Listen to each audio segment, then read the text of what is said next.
Tudo bem, vou cumprimentá-los a todos, né? E fazer um breve relato, até porque eu sei que em algumas das reuniões vocês não puderam participar, não é? Especialmente aquele retiro, que foi uma coisa só dos presidentes. Mas puderam perceber que, na verdade, a tese prevalecente nesta cúpula, e foi o que nós sustentamos nos nossos discursos, foi a tese do multilateralismo e do não isolacionismo, porque hoje o mundo vive tensões, tendo em vista que alguns sustentam um certo isolacionismo. E a mensagem que nós trouxemos aqui ao G20 é muito clara, é para abertura integral, como nós temos feito no nosso país, e a concorrência de todos para o bem-estar de todos os povos, especialmente, e agora eu falo da matéria referente ao retiro, né, em que o tema central, interessante, foi um tema que estava no meu raciocínio, que era a questão da questão do emprego em face da automação e do avanço tecnológico, que certa e seguramente aí há uma certa incompatibilidade entre o aumento da população e, naturalmente, a redução do emprego no mundo. E eu dei exatamente o exemplo do Brasil, para dizer que no Brasil nós fizemos algumas reformas fundamentais nesta área. Começamos pela reforma do ensino médio, e, ao mesmo tempo, pela reforma laboral, pela reforma trabalhista, para dizer que o objetivo da reforma trabalhista foi não só flexibilizar as relações de trabalho, garantindo, naturalmente, reitero,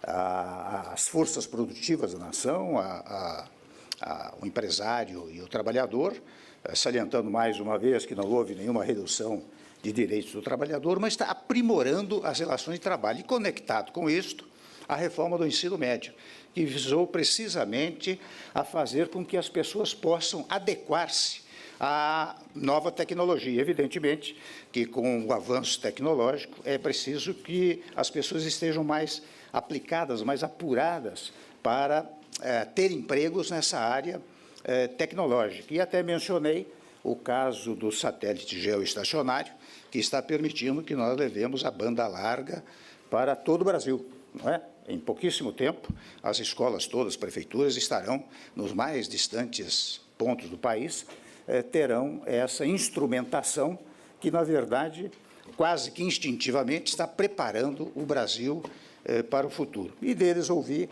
mais ou menos a mesma informação, que há esta preocupação em todos os países com o avanço tecnológico, e mais ou menos com esses argumentos que eu estou aqui mencionando, né? E todos se dispuseram a trabalhar nessa direção, né? E eu pude verificar que todos, sem exceção, penso eu, têm em comum a cooperação para que todos possam enfrentar os problemas mundiais coletivamente. E, claro, que um dos nortes dessa discussão era exatamente a busca da paz, da harmonia, da solução de conflitos, daí a importância do G20, que está na sua 12ª edição, hein? 13ª edição. 13ª edição. Mas antes, quero comunicar também que nós fizemos uma reunião do BRICS, dos membros do BRICS, e até tivemos a oportunidade de verificar que, nestes meus 2 anos e meio de governo, nós tivemos, na verdade, 6 reuniões do BRICS, porque a cada reunião anual há uma réplica também da reunião do BRICS durante o G20. Portanto, nós podemos fazer 6 reuniões do BRICS. E reiteramos, mais uma vez, uma aliança muito sólida entre os países do BRICS, especialmente tendo em vista o novo Banco de Desenvolvimento, não é? Que logo terá uma sede, terá um escritório em São Paulo, né? Em São Paulo, com uma filial em Brasília. Portanto, a meu modo de ver, o objetivo da reunião do G20 foi muito produtivo, está dando resultados, cumprimentei o presidente Macri por isso, e, de igual maneira, coincidentemente, também as reuniões dos países integrantes do BRICS. Naturalmente, o ministro Guardia teve reunião na área econômica também, não é? Se for o caso, poderá também esclarecer sobre o foco econômico outras questões para todos vocês. Presidente, o senhor foi questionado sobre essa ponderação feita pelo presidente francês em relação ao futuro governo sobre o Acordo de Paris? Olha, não fui indagar, não fui questionado. Não, interessante, esse tema não surgiu nas discussões, surgiu na entrevista dada pelo presidente francês, né, pelo presidente Macron. Mas, durante os debates, este tema não surgiu. E, evidentemente, eu tenho absoluta convicção, pelas conversas que tenho tido com os integrantes do novo governo, que essas questões são levantadas, mas depois são equacionadas, não é? E eu acho que mesmo nesta questão, que é a questão do Acordo de Paris, né, a questão do clima, né, esta questão será devidamente equacionada, porque eu não vejo em nenhuma atitude, digamos assim, do novo governo, detrimentosa para o meio ambiente. Meio ambiente que, de resto, no nosso governo, teve uma ampliação extraordinária. Vocês sabem, vou dizer o óbvio, vocês sabem melhor do que eu, que nós duplicamos as áreas de meio ambiente no nosso país. Só as reservas marinhas, vou ser repetitivo aqui, nós fizemos uma reserva marinha que equivale à soma do Estado da França e da Alemanha, não é?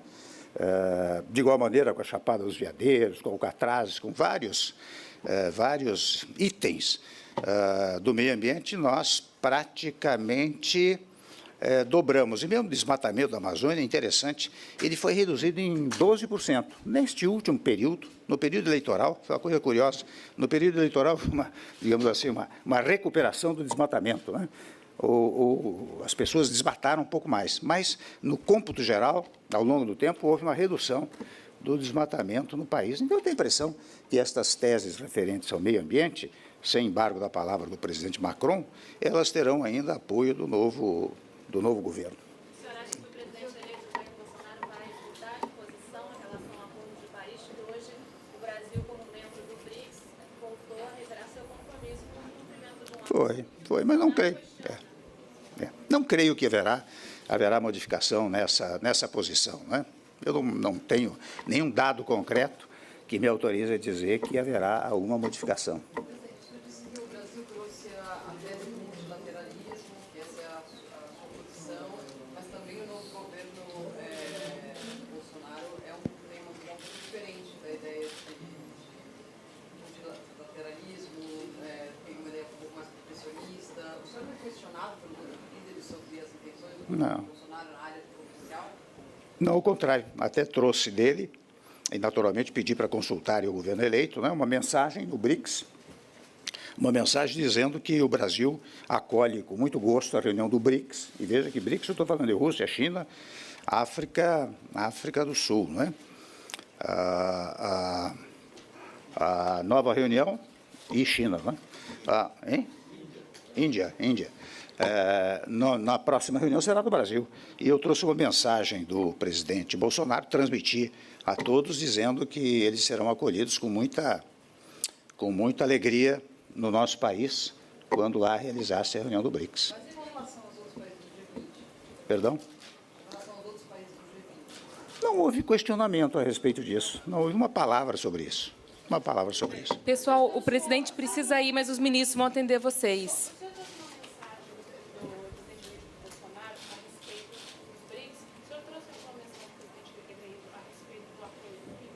Eu trouxe uma mensagem a eles dizendo que, como a próxima reunião do BRICS, acabei até de dizer, o Brasil receberá essa reunião do BRICS com muito apoio, com muito apreço.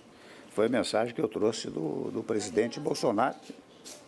Perdão? Em relação ao Acordo de Paris? Aí não houve questionamento. Nem eu recebi do presidente Bolsonaro nenhuma mensagem e nem aqui se questionou essa matéria. Como eu disse, isso foi colocado pelo presidente Macron. Eu não sei bem se isso está envolvendo a questão da União Europeia, do Acordo da União Europeia e Mercosul, mas não houve nenhuma palavra sobre isso. Pessoal, obrigada. Agora os ministros.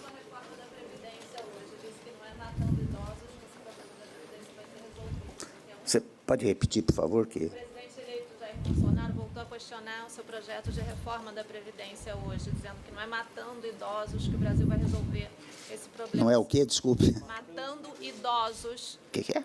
Matando idosos? Tem essa declaração?